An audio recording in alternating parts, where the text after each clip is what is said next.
வணக்கம் மக்களே. நம்ம கார்த்திக் கதையில ஜூலை 3 என்ன நடக்க போகுது அப்படிங்கிறத பத்தி தாங்க இந்த வீடியோல இப்ப நம்ம பார்க்க போறோம். வீடியோவுக்கு மறக்காம லைக் பண்ணிக்கோங்க. நீங்க லைக் பண்றது தான் எங்களுக்கு அடுத்தடுத்து வீடியோ போடுறதுக்கு ரொம்பவே இன்ட்ரெஸ்டிங்கா இருக்கும். ஸோ மறக்காம லைக் பண்ணிட்டு இந்த வீடியோவை தொடர்ந்து பாருங்க. என்ன நடக்குது அப்படின்னு பார்த்துக்கிட்டிங்கன்னா, நம்ம ஈஸ்வரி இருக்காங்கல்ல, அவங்க வந்துட்டு நேரா எல்லாரும் சேர்ந்து கோவிலுக்கு கிளம்புறாங்க. ஏன்னா, இன்னும் 1 மணி நேரத்துல அவங்க ஹஸ்பண்டுக்கு வந்துட்டு ட்ரீட்மெண்ட் ஸ்டார்ட் ஆக போகுது. இதனால கோவில்ல வந்துட்டு சாமி கும்பிட்டு வரலாம் அப்படின்ட்டு கிளம்புறாங்க. அப்ப சந்திரா வந்துட்டு அவங்க அக்கா கிட்ட என்ன சொல்றாங்கன்னா, "அக்கா, நான் இங்கேருந்து வந்துட்டு மாமாவ பார்த்துக்கிறேன். நீ வந்துட்டு எல்லாரும் சேர்ந்து கோவிலுக்கு போங்க" அப்படின்ட்டு. உடனே ஈஸ்வரியும் சரி அப்படின்னு சொல்லிட்டு எல்லாரும் சேர்ந்து கிளம்புறாங்க. அப்போ நம்ம மயிலும், நம்ம ஹீரோவும் தான் அந்த இடத்துல இருக்காங்க.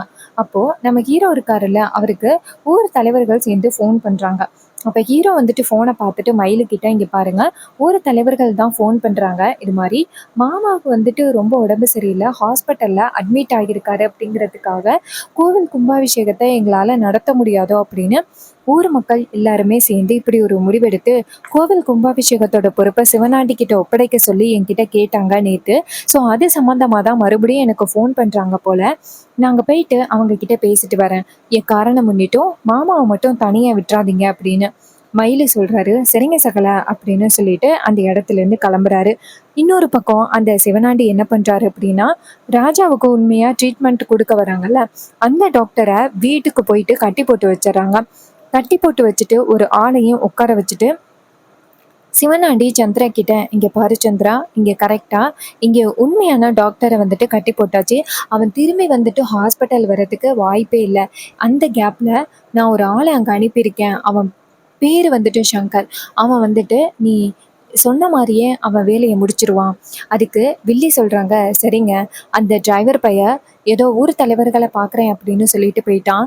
இந்த மயிலு மட்டும்தான் இருக்கான். அவனையே இந்த இடத்துல இருந்து எப்படி போக வைக்கிறது அப்படின்னு எனக்கு தெரியும். நீங்க டாக்டரை மட்டும் அனுப்புங்க.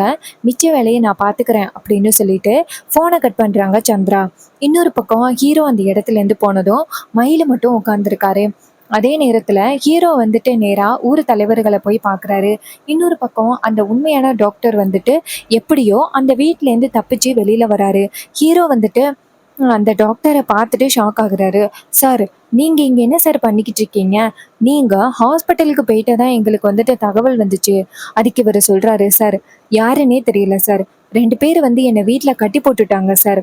நான் வந்துட்டு ஹாஸ்பிட்டலுக்கு போயிட்டு ட்ரீட்மெண்ட் பண்ணக்கூடாது அப்படிங்கிறதுக்காக கட்டி போட்டுட்டாங்க சார்." இதை கேட்டதும் ஹீரோ ஷாக் ஆகுறாரு. "என்ன சொல்றீங்க? நீங்க ஹாஸ்பிட்டல் வரக்கூடாது அப்படிங்கிறதுக்காக கட்டிட்டு போட்டுட்டாங்களா?" அதுக்கு அவர் சொல்றாரு, "ஆமா சார். எனக்கு என்னமோ இதுக்கு பின்னாடி மிகப்பெரிய சூழ்ச்சி இருக்குமோ அப்படின்னு தோணுது." இதை கேட்டதும் ஹீரோ ஷாக் ஆகுறாரு. "என்ன சார் சொல்றீங்க?" அப்ப அவர் சொல்றாரு, "ஆமா சார், சீக்கிரம் வாங்க சார், ஹாஸ்பிட்டல் போவோம்" அப்படின்னு. அப்ப ஹீரோன்னு நினைக்கிறாரு, கண்டிப்பா இதுக்கு அந்த சிவனாண்டி தான் காரணமா இருப்பான்.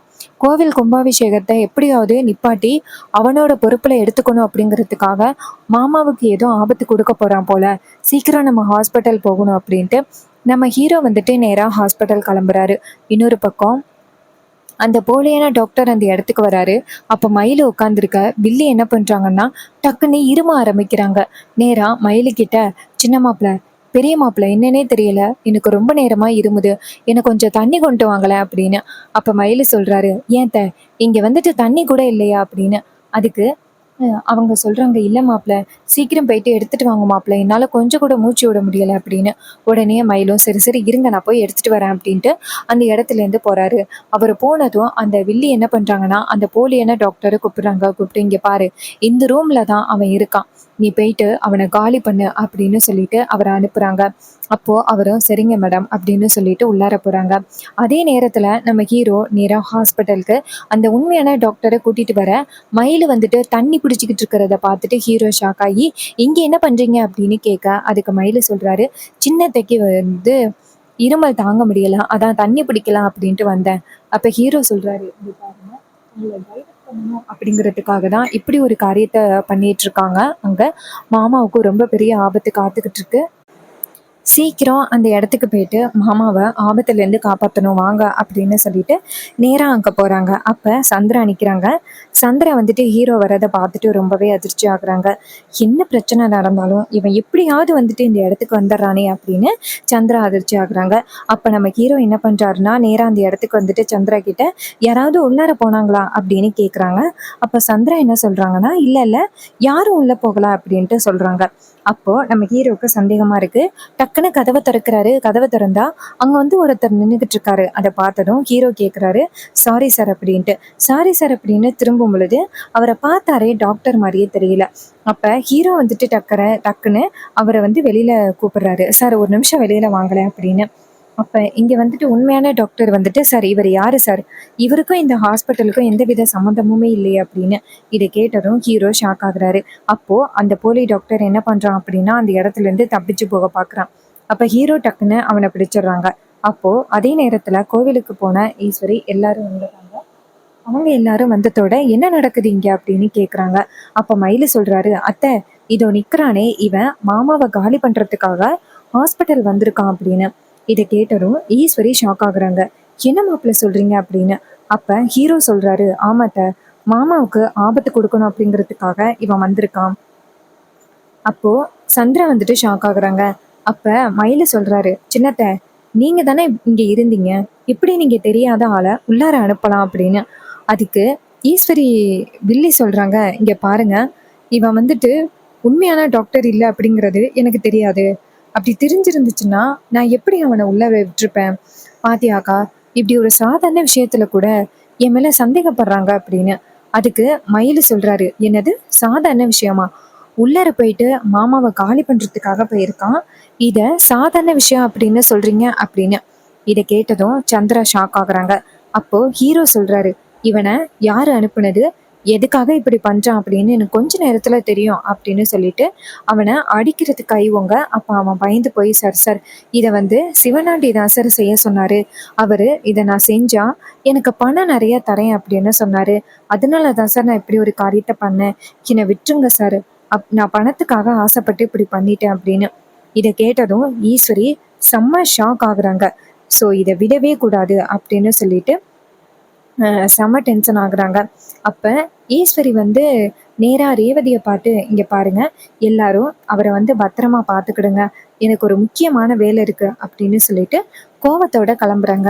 அப்ப மயிலை நேரா அவங்க அத்தையை பார்த்து, அத்தை ஒரு நிமிஷம் இருங்க, அவசரப்பட்டு எதுவும் தப்பான முடிவு எடுக்காதீங்க அப்படின்னு ஈஸ்வரி சொல்றாங்க.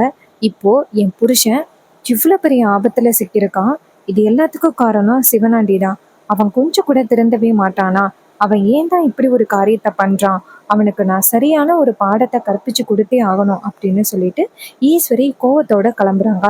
ஈஸ்வரி அப்படி போறத பார்த்துட்டு ஹீரோவும் பின்னாடியே போறாரு. சந்திரா அதிர்ச்சியாகி நேரா அவங்க புருஷனுக்கு ஃபோன் பண்றாங்க.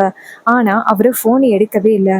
அப்ப சந்திரா நினைக்கிறாங்க, ச்சே, சரியான நேரத்துல தான் அவர் எடுக்கவே மாட்டாரு, அக்கா வேற கோவத்தோட வந்துகிட்டு இருக்கா, என்ன நடக்க போகுதோ தெரியலையே அப்படின்னு ரொம்பவே பயப்படுறாங்க ஈஸ்வரி. சந்திரா இன்னொரு பக்கம் ஈஸ்வரி நேரா வீட்டுக்கு போயிட்டு கையில ஆயுதத்தோட அந்த சிவனாண்டிய பாக்குறதுக்காக கிளம்புறாங்க. இன்னொரு பக்கம் சிவனாண்டி வந்து வீட்டுல இருக்காரு. போயிட்டு வீட்டோட கதவை தட்டுறாங்க. அப்ப சிவனாண்டி வந்துட்டு கதவை திறந்துகிட்டு வெளியில வந்துட்டு, என்ன ஈஸ்வரி, என்ன வேணும் உனக்கு, உன் புருஷன் ஹாஸ்பிட்டல்ல ரொம்பவே உயிருக்கு போராடிக்கிட்டு இருக்கான் அப்படின்னு கேள்விப்பட்ட, நீ என்னடான்னா இங்கே சுத்திக்கிட்டு இருக்க அப்படின்னு. இதை கேட்டதும் ஈஸ்வரி சொல்றாங்க, இங்க பாரு, உனக்கு எவ்வளவு தைரியம் இருந்தா என் புருஷனை காலி பண்றதுக்காக ஹாஸ்பிட்டலுக்கு வந்துட்டு போலியான டாக்டரை வர வச்சிருப்ப, உனக்கு எவ்வளவு தைரியம் இருந்தா இப்படி ஒரு காரியத்தை பண்ணிருப்ப அப்படின்னு கேக்குறாங்க. இதை கேட்டதும் சிவனாண்டி ரொம்பவே அதிர்ச்சி ஆகுறாரு. ஆகா, இவகிட்ட நம்ம வசமா சிக்கிட்டோமோ அப்படின்னு சிவனாண்டி நினைக்கிறாரு.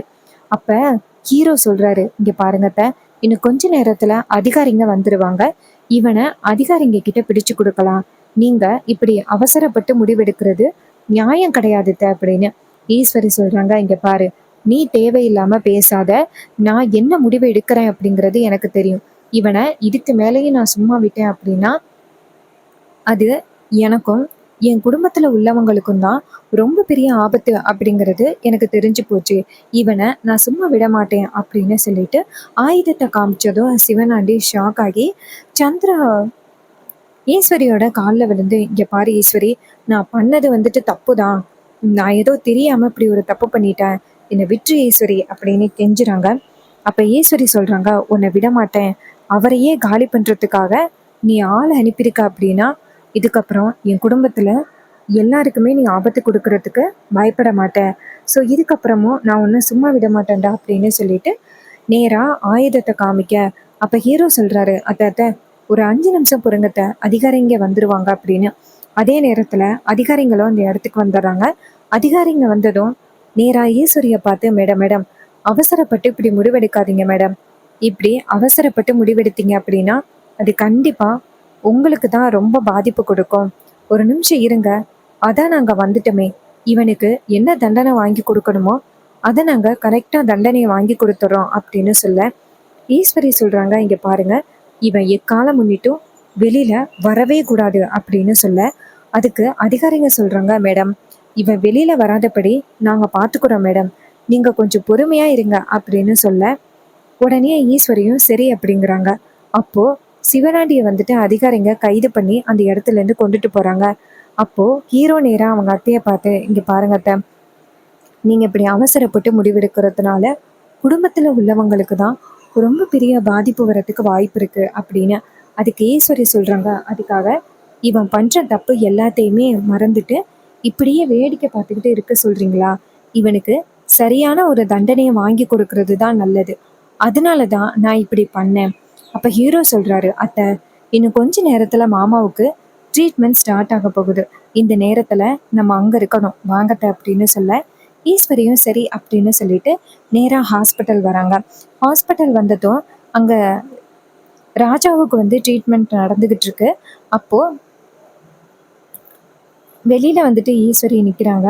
நேராக ரேவதி போயிட்டு அவங்க மாமா கிட்ட, மாமா என்னாச்சு, அம்மா எதுவும் தப்பான முடிவு எடுக்கலையே அப்படின்ட்டு.